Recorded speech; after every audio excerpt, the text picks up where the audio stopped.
पता है कि यूट्यूब की अर्निंग माशाल्लाह डॉलर्स में होती है और जब आप डॉलर्स को यहाँ कन्वर्ट करें तो वो मंथली लाखों हो जाते हैं। मैं क्यों क्या लड़की हूँ, रद्द अमल ही आता है। वीडियो बनाऊंगी, अच्छा वीडियो बनाएंगे, क्या करना है?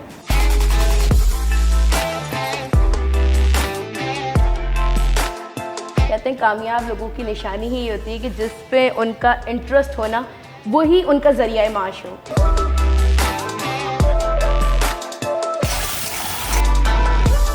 सेल्फ रिस्पेक्ट आपकी बहुत इंपॉर्टेंट है। बिल्कुल। मैं 2 दिन शूट नहीं करूंगी, तीसरे दिन किसी तरीके वाले के साथ शूट करूंगी।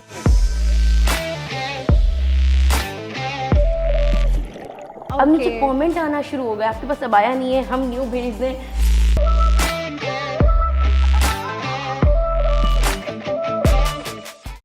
हेलो फूडीज, आज मैं आपको मिलवाने लगी हूँ हैदराबाद की first female famous food blogger से।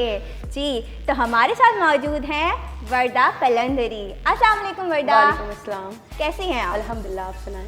मैं अल्लाह का शुक्र बिल्कुल ठीक। वर्दा, कैसा जा रहा है आपका ये माशाल्लाह से इतना फेमस ब्लॉगिंग का सफ़र?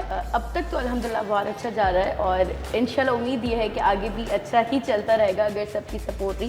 पहले तो बहुत शुक्रिया मुझे यहाँ मदू करने के लिए। अरे इट्स ओके, आप माशाल्लाह से इतनी फेमस जा रही हैं, हम आपको फॉलो करें कब से। अच्छा मुझे ये बताइए वर्दा, इस सब की शुरुआत कैसे किया? इस सब की शुरुआत आप ये समझ लें कि बैक 2020 आप चले जाएं, जब मैंने किया और एकदम फूड ब्लॉगिंग पे नहीं किया। बाज़ दफ़ा ऐसा वो तो कोविड टाइम था, राइट? जी बिल्कुल कोविड टाइम था और बहुत सारे लोगों के करियर आप समझे कि उस वक्त में बिल्ड हुए हैं, लेकिन अनफॉर्चुनेटली हम उसमें नहीं थे, हमने थोड़ा सा लेट स्टार्ट किया। लेकिन जो मेरी सोशल मीडिया की जर्नी वो स्टार्ट ही वहीं से हुई। 2020 में आप समझ लें कि मोबाइल सबकी ज़रूरत भी बन गया था और एक हमारी सांसों से ज़्यादा ज़रूरी उस वक्त फ़ोन हो गया था। तो जब ये जर्नी स्टार्ट की और सोशल मीडिया पर जब कदम रखा और जब पता चला कि भाई ऐसी भी कोई चीज़ होती है, तो स्टार्ट वहाँ से किया था। आपने अपने शौक़ को जो है वो अपना करियर बना लिया, राइट?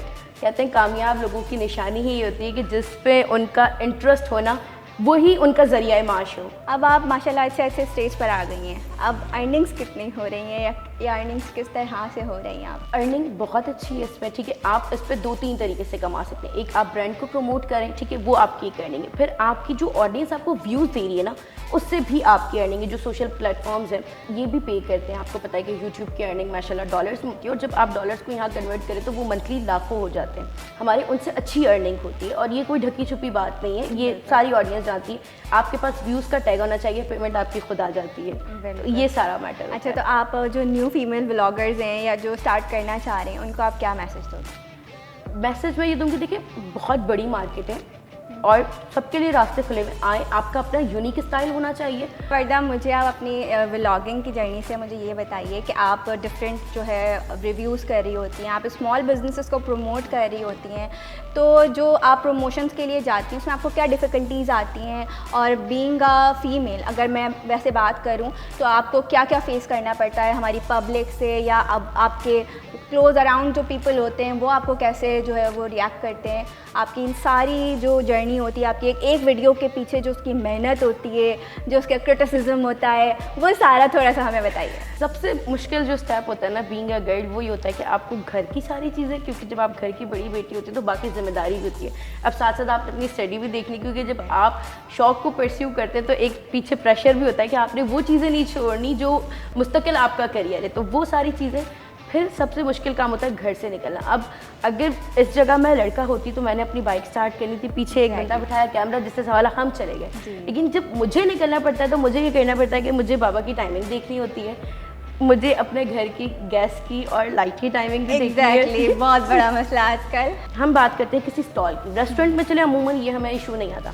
कोई स्टॉल है बीच रोड पे, वहाँ पे लोग हैं इतने, अब इसके बीच आपको वीडियो बनानी है, ठीक है। अब मुझे नहीं समझ आता कि लोग ऐसे क्यों देख रहे थे। बहुत सारी चीज़ें मैं आपको बताऊं, ऐसा भी होता है एक इंसान की वीडियो बना रहे हैं, उसको प्रमोट भी करें, लेकिन सामने से सिर्फ मैं क्यों क्या लड़की हूँ, रद्द अमल ही आता है। वीडियो बनाऊंगी, अच्छा वीडियो बनाएंगे, क्या करना है, यूँ करके आपने पैक कर दिया।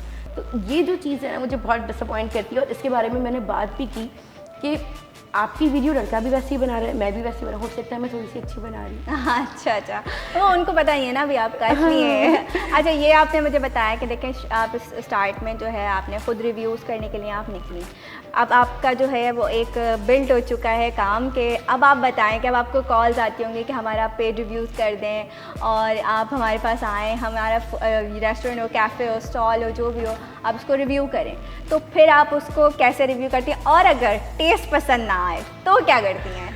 टेस्ट पसंद आए, आई थिंक मैं ये ऑन एयर कह सकती हूँ, आप इसको कट नहीं करेंगी। बहुत नामवर रेस्टोरेंट, नाम मैं डिस्क्लोज नहीं करूँगी, वीडियो मेरी प्रोफाइल पे है। फैमिली डिनर था, करने चले गए। अच्छा, उस दिन बड़े सचके में थे यार, फैमिली डिनर ना बहुत सारी, आपको पता है जब खर्चा वालिदैन करे हो तो हमें फिक्र ही नहीं होती, वो टेबल सजा हुआ था, हमने शूट कर लिया। शूट करके खाने के बाद बहुत डिसअपॉइंटमेंट हुई और मैंने वो as it is review upload कर दिया। खासा बड़ा रेस्टोरेंट था, खासी बड़ी पार्टी थी, हाथ डाल दिया, बाद में लग गए। अच्छा, लेकिन अगर ऐसा कोई खास वो कोई स्ट्रिक्ट रद्द अमल नहीं हुआ, बस ये हुआ कि कुछ वीडियोस में लोगों ने सही कमेंट किया। अच्छा, जब आप ऑनेस्ट रिव्यू देते हो ना, एक चीज़ जो आप बिल्ड करते हो वो होता है ऑडियंस का सपोर्ट। तो आप मेरा कोई भी रिव्यू उठाए, मेरे पास फीडबैक पड़े हुए हैं कि बोलते हैं आपके बाद हमने जहाँ जाके ट्राई किया पर द एग्जैक्ट ऐसा ही है। यहाँ तक कि जहाँ मुझे लगे कि कोई ऑनर या थोड़ा सा कोई मिसबिहेव करने वाला भी बंदा है ना, सेल्फ रिस्पेक्ट आपकी बहुत इंपॉर्टेंट है। बिल्कुल। मैं 2 दिन शूट नहीं करूँगी, तीसरे दिन किसी तरीके वाले के साथ शूट करूँगी। जैसे आप बहुत सारे रेस्टोरेंट्स रिव्यूज़ करती हैं और आपको एक बहुत अच्छा व्लॉग बनाकर आई हैं और उसके बहुत अच्छे से व्यूज़ भी आए, उन्होंने आपको प्रोवाइड किए सम डील्स और डिस्काउंट्स के, आपके फॉलोवर्स आएंगे तो हम उन्हें ये देंगे, हम उन्हें वो देंगे, और जब आपके फॉलोवर्स वहाँ पहुँचे और उनको वहाँ कुछ ना मिला, फिर क्या होता है? मैं पहले से ही सारी चीज़ें तय करती हूँ और अल्लाह का शुक्र है अब तक ऐसा कभी भी नहीं हुआ। ये बताएं, अब आप ये जो माशाल्लाह फूड रिव्यूज़ कर रही हैं, इसमें बड़े मज़े के खाने आपको फ्री में मिलते होंगे, ठीक है, उसका क्या मतलब मज़ा है या चार्म है, कैसे आप उसको एक्सप्लेन? जब कोई नई चीज़ मिलती है उसका चार्म होता है, और चार्म इसका जब तक था, जब तक ठीक है 1 2 3 बार, और अभी भी होता है। अगर कोई बड़ा ब्रांड आपसे इन टच हो जाता है, आपको तो अच्छा यार अब इतना मतलब नाम कर लिया है कि अल्लाह का शुक्र है एक नामवर ब्रांड हमें बुला रहा है, तो अभी भी ऐसा चार्म होता है। हर चीज़ फ्री में नहीं मिलती। लेकिन आप व्लॉगिंग करने निकलती हैं और बीइंग अ गर्ल आपको क्या क्या चीज़ें जो है वो कैरी करनी पड़ती हैं? क्या, जैसे अगर मैं बात करूं, जो मैं देखती हूँ व्लॉगर्स को, ट्राइपॉड होता है, कैमरा होता है, लाइट्स होती हैं, सेल्फी स्टिक होती है और डिफरेंट चीज़ होती हैं। जहाँ तक बात है कि मैं क्या कैरी करती हूँ, तो मैं अपना छोटा सा पर्स कैरी करती हूँ जिसमें मेरा मेन फोकस होता है कि लिपस्टिक हो, दैट्स मोस्ट इम्पोर्टेंट। माइक लेना है, मोबाइल चार्ज होना चाहिए, पावर बैंक साथ होनी चाहिए। ट्राइपॉड हम लोग इसलिए यूज़ नहीं करते क्योंकि हमें हाथ पे सेट नहीं, वो मज़ा नहीं आता जिस तरह से शॉट हम लेना चाहते हैं। मैं प्रेफर ये करती हूँ कि सुकून से बात की जाए, क्योंकि खाने के बारे में बताना मुझे एक तजस्सुस होता है कि जो चीज़ जैसी, यहाँ तक कि मेरा बस चले, मज़े के खाए हैं, यहाँ तक मेरा बस चले मैं बता दूँ इसमें इंग्रेडिएंट्स क्या डले हुए, तो इतने तसल्ली से और तहम्मुल से मैं खाना एंजॉय भी करती हूँ और इतने ही तहम्मुल से मैं रिव्यू भी करती हूँ। तो मैं पीछे से वॉइस ओवर करती हूँ, लेकिन माइक की ज़रूरत होती है, ट्राइपॉड, मोबाइल आपका चार्ज होना चाहिए। सबसे बड़ा मसला जब आता है जब लाइटनिंग कोई इशू हो, और मैंने वैसे पे बात की ना, अगर लड़कियों तो उन्हें टेंशन नहीं होती यार आपने पैंट शर्ट पहना चले गए, आपकी एक ही स्किन, हमारा तो मसला होता है थोड़ी सी फेस इधर उधर ना आ जाए, लिपस्टिक बराबर हो, और फिर लाइटनिंग में हम स्किन केयर भी होती है, प्रॉपर मेकअप भी होता है उसमें। और सबसे पहले जो है ना, मैं जिम्मेदारी अपनी बहनों पर डालती हूँ, वो चीज़ें देख रही होती हैं, मैं खुद को देख लेती हूँ, क्योंकि मेरे साथ अक्सर ऐसा होता है यार, कंटिन्यूस बहुत सारी वीडियोज़ ऐसी हो गई थी जिसमें एक ही अबाया था, supreme bread where every bite is a delight. अब नीचे कमेंट आना शुरू हो गया, आपके पास अबाया नहीं है, हम न्यू भेज दें, अबाया ले लें। अच्छा, आपका अबाया से रिलेटेड पेजेस से भी जो है वो अप्रोच किया या नहीं? नहीं यार, ये तो अभी फिलहाल ख्वाहिश ही रह गई, लेकिन अभी तक अप्रोच नहीं किया। लेकिन फिर मैंने अबाया चेंज कर लिया, मैंने कहा इससे पहले सच में कोई अब आके घर दे जाए, ये लो बाजी अबाया ले लो, लेकिन मैंने चेंज कर दिया। फरदा, अब आप मुझे ये बताइए कि आपको हैदराबाद टाइम्स का ये पूरा सेटअप, ये इंटरव्यू, इसका आप हमें थोड़ा सा रिव्यू दें, आपको कैसा लगा? माशाल्लाह सब चीज़ें बहुत अच्छी हैं। जब मैं आपसे बात करी थी थोड़ी सी मैं यही कॉन्शियस थी, क्योंकि नई जगह होती है, और ये शायद मैं कोई भी शूट करने जाऊँ ना, थोड़ा सा पहले से मुझे कॉन्शियसनेस होती है, मुझे होता है कि आगे मुझे कैसे लोग मिलेंगे। तो यहाँ पे अल्लाह का शुक्र सब ठीक था। जब मैंने आपसे बात की तो आधी तसल्ली वो जब हो गई। Thank you so much. अगर आपका कंटेंट स्ट्रॉन्ग है और आपकी मेहनत में कोई कमी नहीं है, तो आप भी किसी भी सोशल मीडियम पर बहुत अच्छी सक्सेस हासिल कर सकते हैं, और यही मिसाल हमें वर्दा से मिली है। ऐसी मज़ीद स्टोरीज़ के साथ हैदराबाद टाइम पे फिर मुलाकात होगी। मुझे कवल को दीजिए इजाज़त। अल्लाह हाफ़िज़। HK & Company, a hub of imported marble and granite. Haji Colonel Peshawar Marble.